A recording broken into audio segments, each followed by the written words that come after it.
Neat and class 11th students, biomolecule chapter में हम लोगों ने nucleic acid, protein, lipids, carbohydrate finish कर लिया है। बायोमोलिक्यूल्स में आज हम कुछ नया टॉपिक पढ़ने वाले हैं और आज के टॉपिक में सबसे पहले हम डिस्कस करेंगे dynamic state of the body constituents. Second topic आज का होगा the metabolic basis of the living और थर्ड और लास्ट टॉपिक आज का होगा द लिविंग स्टेट। ये आज के टॉपिक हैं और इनको आज हम डिस्कस करने वाले हैं, ठीक है। और टॉपिक को स्टार्ट करने से पहले मैं बता दूं कि ये आज के जो भी टॉपिक हैं ये इनका जो सेंट्रल पॉइंट होगा वो होगा मेटाबॉलिज्म, ठीक है। मतलब पूरी स्टोरी जो है मेटाबॉलिज्म के आसपास जो है आज की होने वाली है और उसी को आज डिस्कस करने वाले हैं हम, ठीक है। तो चलिए चलते हैं, टॉपिक को स्टार्ट करते हैं। फर्स्ट जो टॉपिक है वो है dynamic state of the body constituents. और ये जो टॉपिक है या ये जो हेडिंग आपके सामने दिख रहा है, इस हेडिंग में सबसे पहले मैं डिस्कस करूंगा कंस्टिट्यूएंट्स, ठीक है। कंस्टिट्यूएंट्स क्या है एक्चुअली में किसी भी लिविंग बॉडी में, ठीक है। कंस्टिट्यूएंट्स को आप बायोमोलिक्यूल्स भी बोल सकते हैं, कंपाउंड्स भी बोल सकते हैं और आप मेटाबोलाइट्स भी बोल सकते हैं, ठीक है। ये इनको एक साथ आप जो है क्या बोल सकते हैं, आप कंपाउंड्स बोल सकते हैं इनको, ठीक है। और एक्चुअली क्या है कि कंपाउंड्स तो कॉमन टर्म है, बायोमोलिक्यूल्स इसलिए बोलते हैं क्योंकि लिविंग सिस्टम में जो भी मॉलिक्यूल्स प्रेजेंट हैं वो बायोमोलिक्यूल ही है, ठीक है। और ये अगर बायोमोलिक्यूल्स मेटाबॉलिक रिएक्शंस के टाइम पे फॉर्म हो रहे हैं तो इनको मेटाबोलाइट्स बोलते हैं, ठीक है।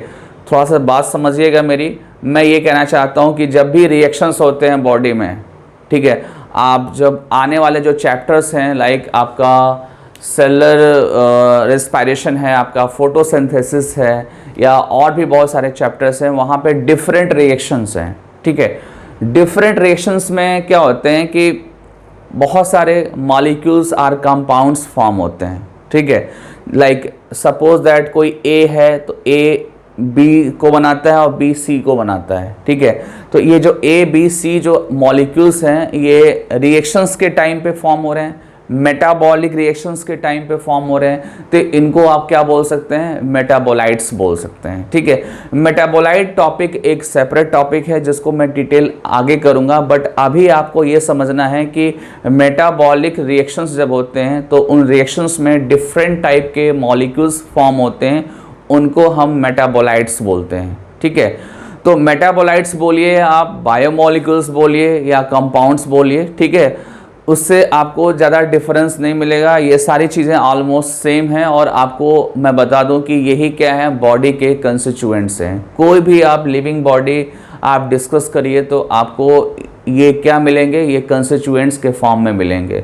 आपने देखा होगा प्रीवियस वीडियो लेक्चर्स में मैंने कई बार अमीनो एसिड बोला था, शुगर बोला था, मोनोसैकेराइड्स बोला था, ठीक है, ग्लिसरॉल बोला था, फैटी एसिड्स बोला था, सिंपल लिपिड्स बोला था। तो ये सारी चीज़ें क्या हैं, ये सारी के सारी चीज़ें आपके बायोमोलिक्यूल्स भी हैं, मेटाबोलाइट्स भी हैं, ठीक है। और यही क्या है किसी भी लिविंग बॉडी को बनाते हैं। और लिविंग बॉडी में आपको डिस्कस कर दूं कि लिविंग बॉडी कुछ भी हो सकता है, प्रोटोजोआ भी हो सकता है, बैक्टीरिया भी हो सकता है, प्लांट्स भी हो सकते हैं और एनिमल भी हो सकते हैं। और इन सब में जो है जो बेसिक बायोमोलिक्यूल्स हैं आर मॉलिक्यूल्स जो हैं वो सेम हैं, ठीक है। थोड़े बहुत डिफरेंसेस होते हैं बट इन जनरल आप बोल सकते हैं कि ये बेसिक मॉलिक्यूल्स सारे लिविंग सिस्टम में प्रेजेंट होते हैं, ठीक है। नेक्स्ट जो पॉइंट है इस टॉपिक का वो ये है कि कोई भी लिविंग बॉडी आप ले लीजिए, उस लिविंग बॉडी में कोई पर्टिकुलर आप मॉलिक्यूल्स ले लीजिए, लाइक शुगर ले लीजिए, एग्जाम्पल में आप शुगर ले लो आप, ठीक है।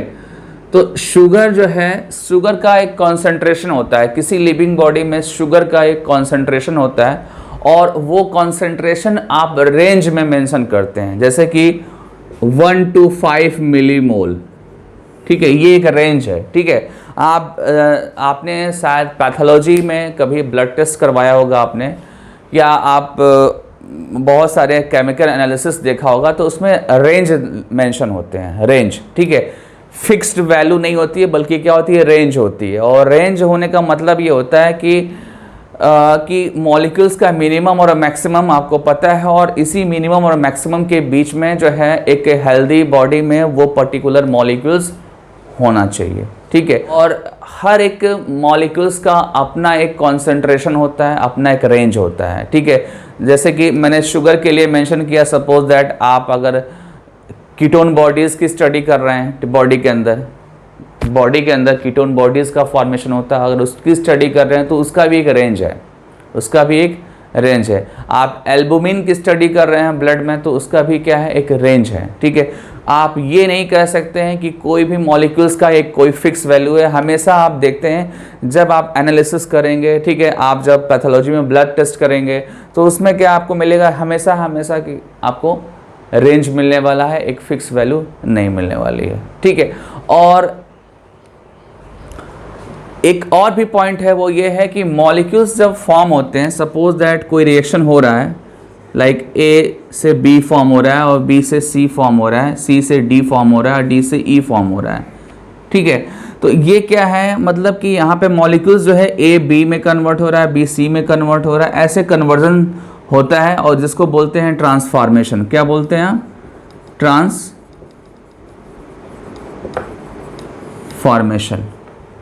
ठीक है। तो ये ट्रांसफॉर्मेशन हो गया, और इसमें जो है कोई भी मॉलिक्यूल्स आपको कांस्टेंट मोड में नहीं दिखेगा। वो जो भी मॉलिक्यूल्स किसी पर्टिकुलर टाइम पे फॉर्म हो रहा है, वो थोड़े टाइम के बाद वो दूसरे कंपाउंड्स में कन्वर्ट होगा, और यही चीज़ जो है डायनेमिक स्टेट को डिफाइन करेगा, ठीक है। मैं एक एग्जांपल बता रहा हूँ आपके सामने, जैसे कि आप ग्लाइकोलिसिस टॉपिक को पढ़िए, ठीक है। ग्लाइकोलिसिस आपका आने वाला कमिंग चैप्टर है ये। उसमें फर्स्ट स्टेप में होता है कि ग्लूकोज जो है कन्वर्ट होता है, ग्लूकोज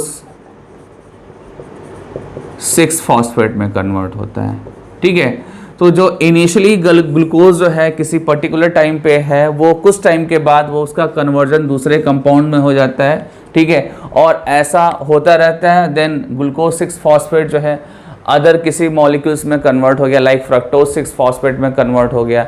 तो ये जो है हमेशा कन्वर्जन ट्रांसफॉर्मेशन होता रहता है, 1 by 1 होता रहता है, और कोई भी एक मॉलिक्यूल एक फिक्स फॉर्म में नहीं होती है, वो अदर फॉर्म में कन्वर्ट होती है, और इसी को बोलते हैं डायनेमिक स्टेट बोलते हैं। क्या बोलेंगे आप? डायनेमिक स्टेट, ठीक है। और आपको बता दूं कि ये सारी चीज़ें जो है डिपेंड करती हैं किस पे? टर्नओवर नंबर पे, ठीक है। ये सारी चीज़ें किस पे डिपेंड करती हैं? टर्नओवर नंबर पे। और टर्नओवर नंबर एक सिंपल टर्म है, ठीक है। आप जब एंजाइम चैप्टर या टॉपिक आप पढ़ेंगे तो वहाँ पे भी टर्नओवर नंबर आपको मिलेगा, या कोई भी फैक्ट्री है, ठीक है, लाइक कोई आपकी बिस्किट की फैक्ट्री है, लाइक आपकी कोई केमिकल फैक्ट्री है, तो वहाँ भी टर्नओवर जो नंबर है वो यूज़ करते हैं, ठीक है। जैसे कि आप बोलते हैं ना कि इस कंपनी का टर्नओवर इतना है, कोई पर्टिकुलर अमाउंट है, 1 करोड़ 2 करोड़, ऐसे करके जो है कुछ अमाउंट आप बताते हैं। तो टर्नओवर नंबर क्या है, वो चीज़ यहाँ पे भी अप्लाई होती है। कैसे अप्लाई होगा समझिए इसको। जैसे कि आपने कोई इनपुट दिया, लाइक ग्लूकोज आपने दिया, रिएक्शन का स्टार्टिंग जो मॉलिक्यूल है वो ग्लूकोज है, ठीक है। और ये ग्लूकोज सर्टेन टाइम के लिए बॉडी में है, और ये कुछ सर्टेन टाइम के बाद जो है दूसरे फॉर्म में कन्वर्ट हो रहा है।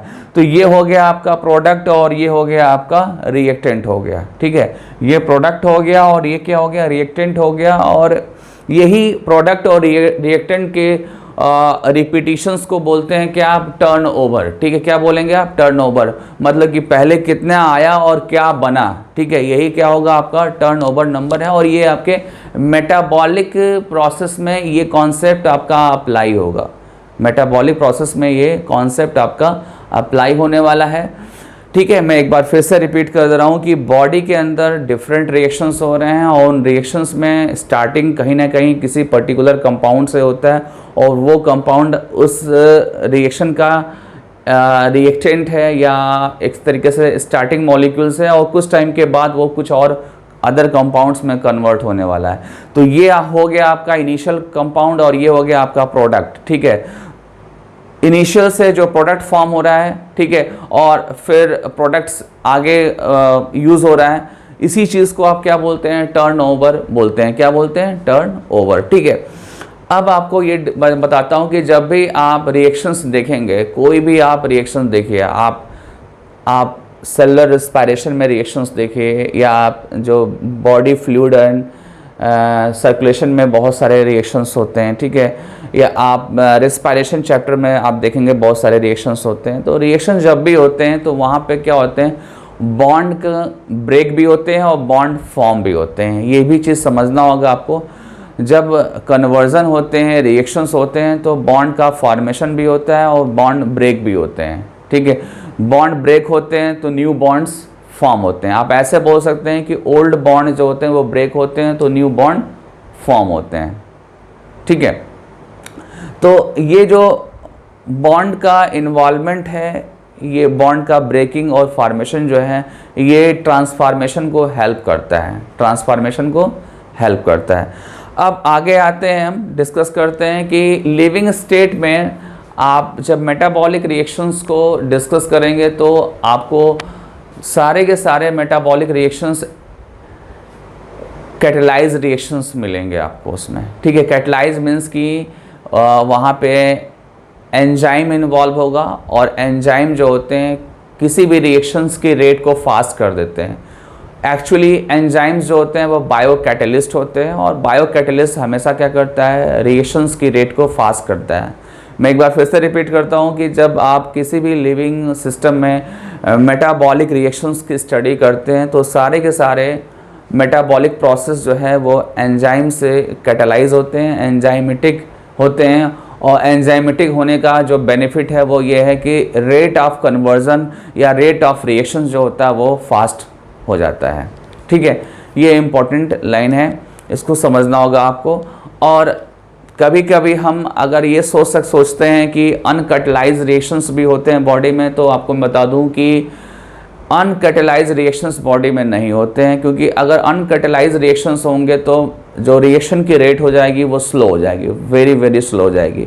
ठीक है, और ऐसा अगर होता है तो हमारे जो रिएक्शंस बॉडी में हो रहे हैं वो काफ़ी टाइम लेंगे। जैसे सपोज दैट अगर हमको यहाँ पे इंजरी हो जाती है कोई किसी पर्टिकुलर पार्ट में, तो इंजरी हो जाती है तो यहाँ पे ब्लड क्लॉटिंग भी होती है कुछ टाइम के बाद। ठीक है, अगर ब्लड क्लॉटिंग 7-8 मिनट्स में या 10 मिनट्स में नहीं होता है तो क्या है, ब्लीडिंग होता रहेगा। ठीक है, ब्लीडिंग अगर होगा तो हमारे बॉडी के लिए वो अच्छा नहीं होगा। ठीक है, मतलब हमारा होम्योस्टैटिस मेंटेन नहीं है, दैट मीन्स होम्योस्टैटिस में सब कुछ आ जाता है आपका। तो अगर यहाँ क्लॉटिंग हो रही है तो बॉडी क्या है, हेल्दी है, और क्लॉटिंग का एक पर्टिकुलर टाइम होता है, उस पर्टिकुलर टाइम में अगर नहीं हो रहा है तो वो बॉडी के लिए अच्छा नहीं होगा। ठीक है, तो ये जो शॉर्ट टाइम में क्लॉटिंग हो रहा है ये क्या है, एंजाइम बेस्ड प्रोसेस है। ठीक है, और एंजाइम नहीं होता तो शायद ये प्रोसेस 10 मिनट्स की जगह 5 आवर्स 10 आवर्स में कंप्लीट होता है, जो क्या होगा, बॉडी के लिए अच्छा नहीं होगा। ठीक है, मतलब बॉडी को अगर सरवाइव करना है, लिविंग सिस्टम को सरवाइव करना है तो वहाँ रिएक्शंस होंगे, और रिएक्शंस जब होंगे तो वहाँ पे एंजाइम्स बायोकैटलिस्ट की तरह वर्क करेंगे, और वहाँ रिएक्शंस की रेट को ये फास्ट करेंगे। ठीक है, आपको मैं बता दूं कि एंजाइम को कुछ स्टूडेंट्स जो है कंपेयर करते हैं हार्मोन से। ठीक है, तो हार्मोन एक डिफरेंट थिंग है, एंजाइम एक डिफरेंट थिंग है। हार्मोन जो है मेटाबॉलिक रिएक्शंस को जो है रेगुलेट करता है, और एंजाइम्स जो होते हैं वो मेटाबॉलिक रिएक्शंस को जो है वो एक्सेलरेट करते हैं, फास्ट करते हैं। ठीक है ना, तो ये आपके हार्मोन और एंजाइम में डिफरेंस है। ठीक है, अब आपको बता दूं कि जब भी मेटाबॉलिक प्रोसेस होता है तो क्या फॉर्म होता है, मेटाबॉलिक प्रोसेस अगर कहीं पे हो रहा है तो मेटाबॉलिक प्रोसेस में डिफरेंट टाइप के मेटाबोलाइट्स बनते हैं। क्या बनते हैं, मेटाबोलाइट्स बनते हैं। ठीक है, ठीक है, ये मेटाबोलाइट्स का जो फॉर्मेशन का रेट है, ठीक है, वो एक डेफिनिट है। ठीक है, जैसे आपने कोई रिएक्शन ले लिया, सपोज दैट आपने ग्लाइकोलिसिस ले लिया, आपने क्या लिया, ग्लाइकोलिसिस लिया, तो ग्लाइकोलिसिस में कोई स्टेप आपने ले लिया, आपको मैं बता दूं कि ग्लाइकोलिसिस एक इवेंट है सेलुलर रेस्पिरेशन का, और ग्लाइकोलिसिस 10 स्टेप प्रोसेस है।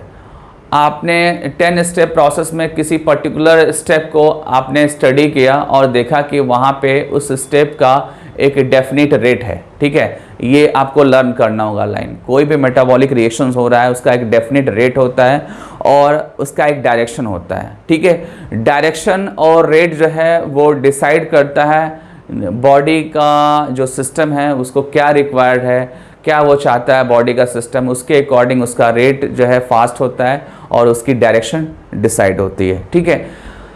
तो ये मैंने आपको बताया कि कैसे मेटाबॉलिक प्रोसेस का रेट फास्ट होता है या उसका डायरेक्शन कैसे डिसाइड होता है। ये सब कुछ डिसाइड करता है बॉडी की रिक्वायरमेंट्स, बॉडी क्या चाहता है, बॉडी की नीड क्या है, वो नीड जो है डिसाइड करेगी डायरेक्शन को और रेट को, ठीक है। ये मैंने आपका फर्स्ट जो टॉपिक है ये डिस्कस कर लिया, और इस टॉपिक में आपने देखा कि डिफरेंट टाइप के मॉलिक्यूल्स इन्वॉल्व हो रहे हैं, फॉर्म हो रहे हैं, ठीक है। डिफरेंट कंपाउंड्स फॉर्म हो रहे हैं, उनका एक रेट है, उनका एक कन्वर्जन रेट है, वहाँ पे एंजाइम इन्वॉल्व हो रहे हैं, ठीक है, वहाँ पे रिएक्शंस हो रहे हैं। तो ये सारे चीज़ों में आपने देखा कि कोई चीज़ कांस्टेंट नहीं है, कोई चीज़ भी कांस्टेंट नहीं है। कोई भी पर्टिकुलर कंपाउंड्स मॉलिक्यूल्स जो है पर्टिकुलर टाइम पे फॉर्म हो रहा है तो वो कुछ टाइम के बाद दूसरे फॉर्म में ट्रांसफॉर्म हो जा रहा है, वो दूसरे कंपाउंड्स में वो ट्रांसफॉर्म हो रहा है। और यही कॉन्सेप्ट जो है मैंने dynamic state of the body constituents में बताया, ठीक है। तो ये आपका टॉपिक फिनिश हो रहा है। अब हम आते हैं सेकंड टॉपिक पे। सेकंड टॉपिक आपका क्या है? मैंने आज स्टार्टिंग में बताया कि जो भी आज के टॉपिक हैं उन टॉपिक का जो सेंट्रल पॉइंट है वो है मेटाबॉलिज्म, ठीक है। आज का जो नेक्स्ट टॉपिक है वो है मेटाबॉलिक बेसिस फॉर लिविंग, ठीक है। इस टॉपिक में भी आपका मेटाबॉलिज्म टर्म यूज़ होगा, अच्छे से यूज़ होगा। और स्टार्ट करते हैं इस टॉपिक को। और सबसे पहले मैं बताता हूँ कि मेटाबॉलिज्म क्या है। मेटाबॉलिज्म एनाबॉलिक और कैटाबॉलिक प्रोसेस का एक कलेक्टिव फॉर्म है, ठीक है। एनाबॉलिक और कैटाबॉलिक रिएक्शंस का ये क्या है? कलेक्टिव फॉर्म है। आपके बॉडी में या लिविंग ऑर्गेनिजम्स में डिफरेंट टाइप के एनाबॉलिक और कैटाबॉलिक प्रोसेस होते हैं, ठीक है। और इन प्रोसेस को हम कलेक्टिवली क्या बोलेंगे? मेटाबॉलिक प्रोसेस बोलेंगे। और आप सोच रहे होंगे कि सर एनाबॉलिक प्रोसेस क्या है, कैटाबॉलिक प्रोसेस क्या है? तो मैं आपको बता दूं कि जब भी सिंपल मॉलिक्यूल से कॉम्प्लेक्स मॉलिक्यूल्स का फॉर्मेशन होता है तो उस प्रोसेस को बोलते हैं एनाबॉलिक प्रोसेस, ठीक है। फॉर एग्जांपल अमीनो एसिड से अगर प्रोटीन का फॉर्मेशन हो रहा है तो ये क्या है? आपका एनाबॉलिक प्रोसेस है। सेकेंड एग्जाम्पल आपका है लीवर में ग्लूकोज से ग्लाइकोजन का फॉर्मेशन, ग्लूकोज से ग्लाइकोजन का फॉर्मेशन वो क्या है? एनाबॉलिक प्रोसेस है, ठीक है। और इस प्रोसेस के पाथवे को क्या बोलेंगे आप? एनाबॉलिक पाथवे बोलेंगे। सेकेंड आपका है कैटाबॉलिक पाथवे। कैटाबॉलिक पाथवे में एग्जाम्पल मैंने लिया है ग्लूकोज से लैक्टिक एसिड का फॉर्मेशन। आपको मैंने क्लास 10th में पढ़ाया है या आपने कहीं पढ़ा होगा क्लास 10th में कि एनारोबिक रिस्पायरेशन जब होता है तो एनारोबिक रिस्पायरेशन मसल्स के केस में आप जब देखेंगे तो वहाँ पर आपको ग्लूकोज जो है लैक्टिक एसिड में कन्वर्ट होता हुआ दिखेगा। आपको ग्लूकोज जो है लैक्टिक एसिड में कन्वर्ट होता है। और ये जो कन्वर्जन है इसमें जो ग्लूकोज है वो क्या है? एक कॉम्प्लेक्स मॉलिक्यूल्स है, वेयर एज लैक्टिक एसिड क्या है? आपका एक सिंपल मॉलिक्यूल्स है, ठीक है। तो जब भी कॉम्प्लेक्स से सिंपल मॉलिक्यूल्स का फॉर्मेशन होता है तो इस प्रोसेस को क्या बोलते हैं आप? कैटाबॉलिक प्रोसेस बोलते हैं। सेकेंड एग्जाम्पल इसका है जब प्रोटीन का ब्रेकडाउन होता है और प्रोटीन से अमीनो एसिड का फॉर्मेशन होता है तो वो भी क्या है? आपका कैटाबॉलिक प्रोसेस है, ठीक है।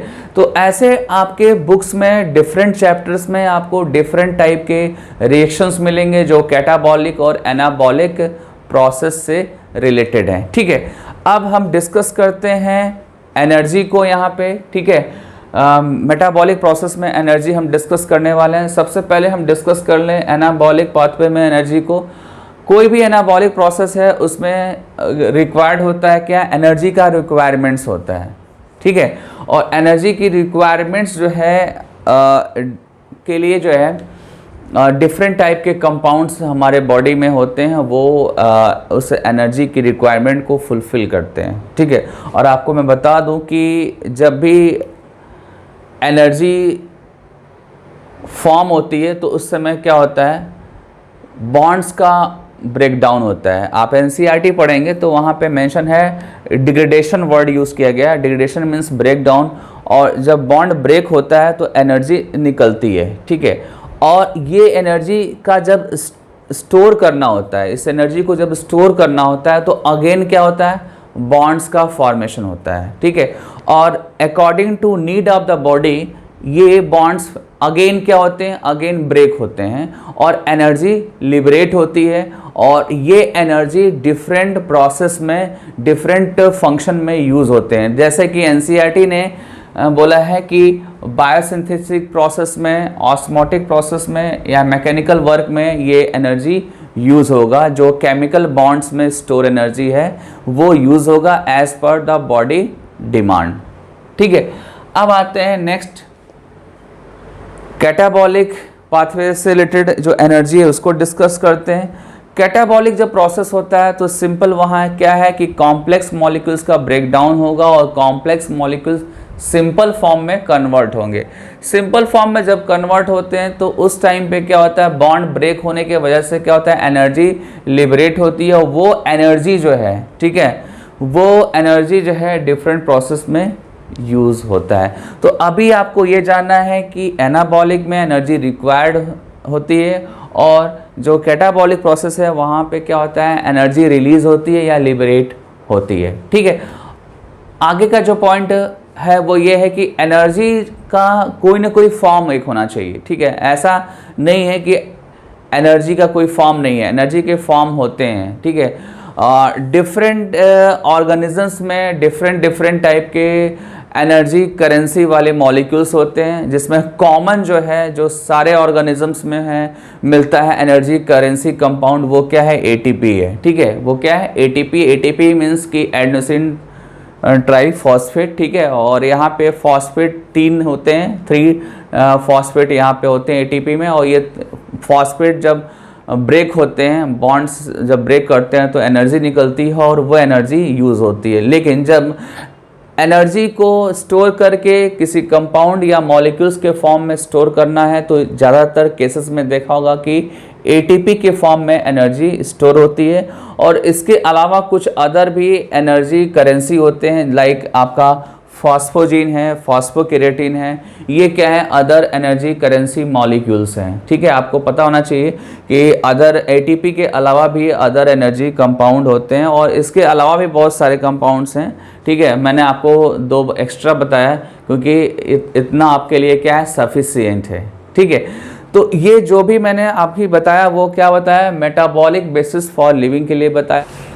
मेटाबॉलिक बेसिस फॉर लिविंग, इस टॉपिक में एनसीईआरटी में कुछ क्वेश्चंस दिए हुए हैं लास्ट में, ठीक है। उन क्वेश्चंस को का आंसर आपको सर्च नहीं करना है, वो एक्चुअली में हायर क्लासेस में आपको मिलेंगे, लाइक एमबीबीएस जब आप करेंगे या एमएससी करेंगे, MSc in biochemistry, zoology, botany जब आप करेंगे तो वहाँ पे ये इन क्वेश्चंस का आंसर मिलेगा, ठीक है। एनसीईआरटी में क्वेश्चंस दिए हैं, एक बार उन क्वेश्चंस को मैं आपके सामने रीड कर रहा हूँ, आप एक बार ज़रूर सोचिएगा इसका आंसर क्या हो सकता है। ये सिलेबस का पार्ट नहीं है, ये आपके नीट में नहीं आएगा, ये क्लास 11th और 12th में नहीं आएगा, ठीक है। तो घबराने की ज़रूरत नहीं है, बट क्वेश्चंस एक बार आपको सुनना चाहिए क्योंकि आपका माइंड मेकअप क्वेश्चंस के अकॉर्डिंग ग्रेजुअली होना ज़रूरी है, ठीक है। क्वेश्चन जो है वो क्या है, फर्स्ट क्वेश्चन है एनसीईआरटी का, how do living organism derive their energy, कैसे कोई लिविंग ऑर्गेनिज्म जो है एनर्जी डिराइव करता है, ठीक है। सेकेंड है, what strategies have they evolve, कौन सी स्ट्रेटजी ऐसी इवॉल्व की है जिससे एनर्जी फॉर्म होता है। Then how do they store this energy and in what form, ठीक है, कैसे स्टोर करता है और किस फॉर्म में स्टोर करता है एनर्जी को, ये भी आपको सोचना चाहिए। देन लास्ट क्वेश्चन है आज का, देन लास्ट आज इस टॉपिक का लास्ट क्वेश्चन है, how do they convert this energy into work, ठीक है, कैसे इस एनर्जी को वर्क में हम कन्वर्ट करेंगे। ये मैंने जो क्वेश्चंस आपके सामने बताएं ये क्वेश्चंस यूनिक है, टफ है, ठीक है, और ये आने वाले क्लासेस में आपको, हायर क्लासेस में आपको मिलेगा, लाइक एमएससी एमबीबीएस में मिलेगा। आपको नीट 11th 12th के लिए इन क्वेश्चंस के आंसर आपके लिए ज़रूरी नहीं है। बट डियर स्टूडेंट्स, आज का थर्ड और लास्ट जो टॉपिक है द लिविंग स्टेट, इस टॉपिक में भी मेटाबॉलिज्म का यूज़ है। मेटाबॉलिज्म का पूरा कॉन्सेप्ट यहाँ पे यूज़ होने वाला है। और इस टॉपिक का भी फर्स्ट जो लाइन है वो सेम है जैसा कि मैंने dynamic state of the body constituents में बताया था। मैंने dynamic state of the body constituents में आपको बताया कि कोई भी लिविंग बॉडी है उसके अंदर क्या है, डिफरेंट टाइप के बायोमोलिक्यूल्स हैं, डिफरेंट टाइप के कंपाउंड्स हैं और मेटाबोलाइट्स हैं, और इन्हीं बायोमोलिक्यूल्स कंपाउंड्स से बॉडी का फॉर्मेशन होता है। वो बैक्टीरियल सेल हो या प्रोटोजोन सेल्स हो या प्लांट हो या एनिमल हो, सबके अंदर ये बायोमोलिक्यूल्स प्रेजेंट होता है और इन्हीं से वो फॉर्म होता है। और हर एक बायोमोलिक्यूल का एक रेंज होता है, एक कॉन्सेंट्रेशन रेंज होता है। मैंने स्टार्टिंग बताया था कि ग्लूकोज का एक पर्टिकुलर रेंज है, जैसे एनसीईआरटी में मेंशन है। एनसीईआरटी में ब्लड ग्लूकोज लेवल जो है 4.5 to 5 मिली मोल पर लीटर है, ठीक है। ये क्या है, एक रेंज है, और इसी रेंज के बीच में ब्लड ग्लूकोज लेवल होना चाहिए अगर वो हेल्दी बॉडी है। आप कोई भी एक वैल्यू, पर्टिकुलर वैल्यू आप फिक्स नहीं कर सकते हैं। किसी भी लिविंग सिस्टम का जो पूरा पैटर्न होता है वो कुछ इस तरीके से फॉर्म होता है कि वहाँ पे आप कोई डेफिनेट वैल्यू फिक्स नहीं कर सकते। वहाँ पे आप क्या मेंशन करते हैं, रेंज ऑफ वैल्यू, ठीक है, रेंज ऑफ वैल्यू, जैसे कि मैंने आपको ब्लड ग्लूकोज को बताया, ठीक है। ऐसा इसलिए होता है कि कोई भी मॉलिक्यूल जो है जब फर्स्ट टाइम फॉर्म होता है, सपोज दैट ये ए मॉलिक्यूल है, ये फर्स्ट टाइम फॉर्म हो रहा है और ए से फिर बी का फॉर्मेशन होता है, ठीक है। बी अगेन सी को फॉर्म करता है और इधर से ए भी किसी A0 से फॉर्म होता है। तो ये रिएक्शंस होता रहता है और इधर क्या होता है, ए कंज्यूम होता है और इधर क्या हो रहा है, ए फॉर्म हो रहा है, ठीक है। इधर जब रिएक्शन जाएगा तो ए जो मॉलिक्यूल है ये कंज्यूम होगा और ऐसे जब आएंगे तो क्या होगा, ए मॉलिक्यूल्स का फॉर्मेशन होगा। तो ये जो प्रोसेस है, ये फॉर्मेशन और कंजम्पशन का जो प्रोसेस है, इसके अकॉर्डिंग जब आप स्टडी करेंगे किसी लिविंग सिस्टम को तो आपको लिविंग सिस्टम जो है नॉन इक्विलिब्रियम स्टेट में दिखेगा। आपको किस स्टेट में दिखेगा, आपको नॉन इक्विलिब्रियम स्टेट में दिखेगा, और इसी को हम स्टेडी स्टेट भी बोलते हैं। क्या बोलते हैं, स्टेडी स्टेट। कोई भी चीज़ आप स्टडी करिए लिविंग सिस्टम में तो पीछे से कहीं से अगर वो फॉर्म हो रहा है तो आगे वो कंज्यूम भी होता रहता है, और दैट्स वाई हम क्या करते हैं, उस पर्टिकुलर मॉलिक्यूल्स का हम रेंज मेंशन करते हैं और बोलते हैं कि ये जो लिविंग सिस्टम है, ये लिविंग सिस्टम नॉन इक्विलिब्रियम को एक्सेप्ट करता है, नॉन इक्विलिब्रियम को वो एक्सेप्ट करता है और इसी कॉन्सेप्ट पे बॉडी का सिस्टम रन करता है, ठीक है।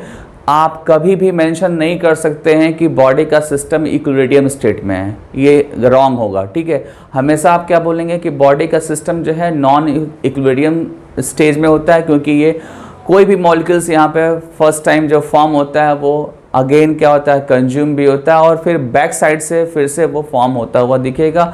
इसी पैटर्न को आप स्टेडी स्टेट भी बोलते हैं। क्या बोलते हैं, स्टेडी स्टेट, ठीक है। तो हमेशा ध्यान क्या देना होगा कि हमारा जो लिविंग सिस्टम है, लिविंग बॉडी है, वो नॉन इक्विलिब्रियम स्टेट में है, और हमेशा अपने आप को नॉन इक्विलिब्रियम स्टेट में मेंटेन करने के लिए उसको रिक्वायर्ड क्या होता है, एनर्जी की रिक्वायरमेंट होती है, ठीक है। मतलब नॉन इक्विलिब्रियम स्टेज है, अगर स्टेट मेंटेन कर रहा है लिविंग सिस्टम तो उसको क्या है रिक्वायर्ड, उसको एनर्जी की रिक्वायरमेंट है। एनर्जी अगर आप इनपुट देंगे तो वो नॉन इक्विलिब्रियम स्टेट में वो बॉडी होगा और वो लिविंग होगा और वो हेल्दी होगा, ठीक है। अब नेक्स्ट जो पॉइंट है वो ये है कि एनर्जी कैसे फॉर्म हो रहा है, ठीक है। एनर्जी कैसे फॉर्म हो रहा है तो मैं आपको बता दूं, एनसीईआरटी की लाइन है कि एनर्जी जो है वो मेटाबॉलिक प्रोसेस से ही फॉर्म हो रहा है। मेटाबॉलिक प्रोसेस में कुछ ऐसे मैकेनिज्म है, कुछ ऐसे स्ट्रेटजी है जिससे एनर्जी का फॉर्मेशन होता है, ठीक है। कहने का मतलब कि एनर्जी का भी रिलेशन किससे है, मेटाबॉलिज्म से है। मेटाबॉलिज्म में वो कैपेबिलिटी है, वो कॉन्सेप्ट है, वो स्ट्रेटजीज है, या आप बोल सकते हैं वो मैकेनिज्म है जिससे वो एनर्जी का फॉर्मेशन कर सकता है। तो पूरी स्टोरी अब कहाँ चली गई, मेटाबॉलिज्म पे चली गई। ठीक है, जो ये लिविंग स्टेट आपका हेडिंग था, अब लिविंग स्टेट को आप डिफाइन करेंगे किससे, मेटाबॉलिज्म से। और जब आप द लिविंग वर्ल्ड चैप्टर पढ़ते हैं, चैप्टर नंबर आपका फर्स्ट जो है, वहाँ पे जब आप लिविंग कैरेक्टरिस्टिक्स की बात करते हैं, लिविंग ऑर्गेनिजम्स की कैरेक्टरिस्टिक्स की जब बात करते हैं, तो लिविंग ऑर्गेनिज्म को आप डिफरेंट क्राइटेरिया पे डिस्क्राइब कर सकते हैं। ठीक है, उसमें आपने पढ़ा होगा ग्रोथ के बेसिस पे भी लिविंग सिस्टम को आप डिफाइन करते हैं, रिप्रोडक्शन के बेसिस पे भी करते हैं, बट ग्रोथ और रिप्रोडक्शन सफिशिएंट नहीं है किसी भी लिविंग ऑर्गेनिजम्स को जस्टिफाई करने के लिए। ठीक है, अगर आप एक्यूरेटली जस्टिफाई करना चाहते हैं लिविंग सिस्टम को, तो आपको मेटाबॉलिज्म लेवल पे लिविंग सिस्टम को डिफाइन करना होगा, बिकॉज मेटाबॉलिज्म के अंदर वो मैकेनिज्म है और उस मैकेनिज्म से ही क्या होने वाला है, एनर्जी का फॉर्मेशन होने वाला है। और एनर्जी जो है वो किसी भी लिविंग बॉडी को नॉन इक्विलिब्रियम स्टेट में मेंटेन करेगी, और नॉन इक्विलिब्रियम स्टेट मेंटेन करना नेसेसरी है अगर उसको लिविंग फॉर्म में रहना है। ठीक है, और हमेशा ध्यान रखना होगा कि लिविंग सिस्टम इक्विलिब्रियम स्टेट को अवॉइड करता है। क्या करता है, अवॉइड करता है। ठीक है, तो ये आपका थर्ड और लास्ट टॉपिक आज का फिनिश हो गया। टॉपिक क्या था आपका, लिविंग स्टेट। ये तीनों टॉपिक आप सीरियसली पढ़िएगा, कोई डाउट हो ज़रूर पूछिए आप। ठीक है, और जब भी आप YouTube पे मेरा वीडियो देखें तो आप कमेंट भी करते रहिए। अगर आपको कोई नीड है किसी पर्टिकुलर टॉपिक की, तो आप कमेंट बॉक्स में जाके कमेंट लिख सकते हैं। ठीक है, और देन मैं उसके अकॉर्डिंग आपके लिए वीडियो प्रिपेयर करूँगा। Okay students, bye.